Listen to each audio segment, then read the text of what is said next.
America columnist for the global Metro papers, and Kenneth Del Vecchio, a political and legal strategist. Thank you for coming here, gentlemen. Hey. You know, there's an open, direct line now between President Trump and Kim Jong-un. At least I'll start with you first.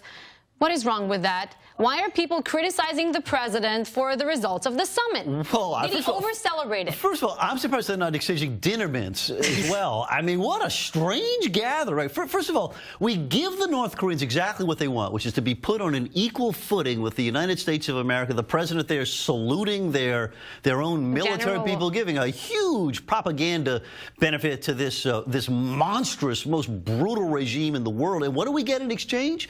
We get this statement that goes less far than the half a dozen previous statements we've gotten in these North Korean deals that they don't live up to. I got to tell you, this is 0-1, and the North Koreans get the one. Absolutely not.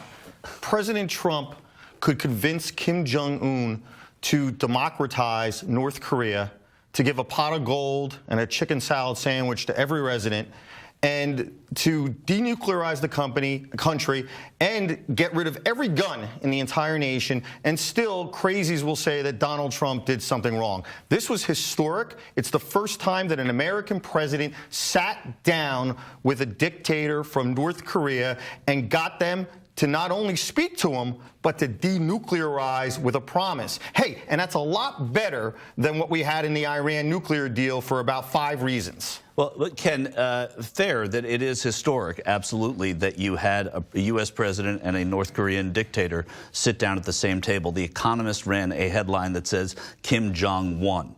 There is not right now any concrete evidence that anybody won that, but certainly the president coming back here saying that he won it and he got something, and you have the Congress, Republicans in Congress saying, what did he get? What did he get? I don't think this is something that should be measured in which nation won. I think this is a global victory because they agreed in a handshake deal that was memorialized in writing to work towards denuclearizing. But Ken, what was memorialized in writing wasn't anything concrete. I mean, even, like I said, even Republicans in Congress, Congressman telling me yesterday in D.C., I don't know what to make of it because there isn't anything yet. Mike, the Republicans that you're citing in Congress aren't Republicans that are aligned with Donald Trump. That's not true. Some of the most conservative. I mean, listen, Thomas Massey of Kentucky aligned with Donald Trump. I had Jim Jordan aligned with Donald Trump. These are people telling me. I don't know people's political reasons for spinning it, but the fact that they sat down and agreed to denuclearize, it's more than just historic. It is a huge win for the entire world. The fact that this guy, Kim Jong-un, is actually sitting with an American president and cutting a deal to take nuclear weapons out of their country. It's not just a huge statement. It's not just symbolic. That's real and meaty because this guy and his father would have never done anything like that in the past. I say let's wait for the Nobel Prize Committee to decide who won the summit and move on to discuss immigration once again, because going back to the president's remarks on the immigration bill, whose fault is it, Alice, that children are being separated from their parents? Oh, it's the policy of this administration. They're choosing to do it, and they think that it plays to their base. I don't think you can gauge anything from what the president says because he said 1,000 things on these issues. He goes, he's a total liberal on it. He's a total conservative on it. Nothing has happened. I mean, this is the policy. They want to separate those families. They got the power to do it. And unless they get stopped by Congress, which seems unlikely, they're going to keep yanking those families apart. Ken, go ahead. No, respond to it. This is a distraction issue. I'm a former judge, a former prosecutor, and a criminal defense attorney. Hey, and I feel for people when they get arrested, when they get incarcerated, and their families get separated. But really, what we should be talking about is the DACA deal, if it's going to go through. And if you want real immigration reform, I don't believe that the DACAs should get a path to citizenship. I believe they all should get permanent residency because it would be unfair to deport them at this point. But make them pay $5,000 a piece, $1,000 a year, buy their permanent residency. $5,000 times 800,000 DACAs equals $4 trillion, and that could build the wall and do so much good for immigration reform. Also make them do about 1,000 hours of community service over 5 years. Make them work for it. But, well, what Ellis said here, I think bears a little examination, which is the fact that this is not a law.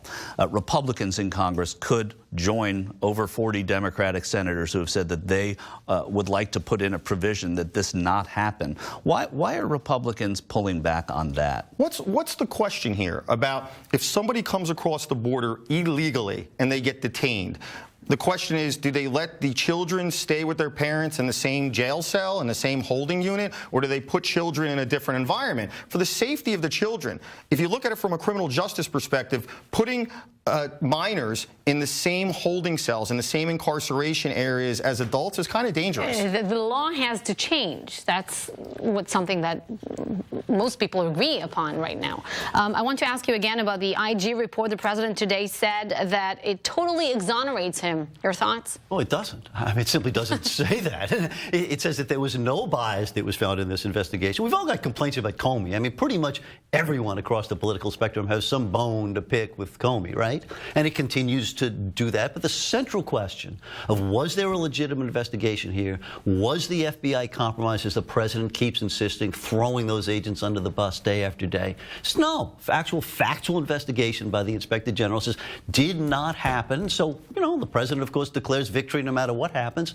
And that's what you got, some empty rhetoric, I'd say. Is there a deep state? Well, here's where I disagree with Ellis, is that it does completely exonerate the president from this flimsy, phony obstruction of justice charge for firing Comey. Aside from the fact that he had an automatic, unconditional right to fire him for any reason. And it says nothing about that. Wait a minute. It says nothing. It's not addressed that. The fact that it says that Comey acted irresponsibly, inappropriately, violated policy, and breached his FBI duties gives him a justification for firing him alone. But Ken, by the way, that would be like the president himself. Number 7 or 8 or 9. The president himself said to NBC News he fired him because of the Russia investigation. Anyway, we got to end this. Intervene and cut this. Thank you very much for coming here. Good to see you guys. Alice, Kenneth. Still ahead, millions of Muslims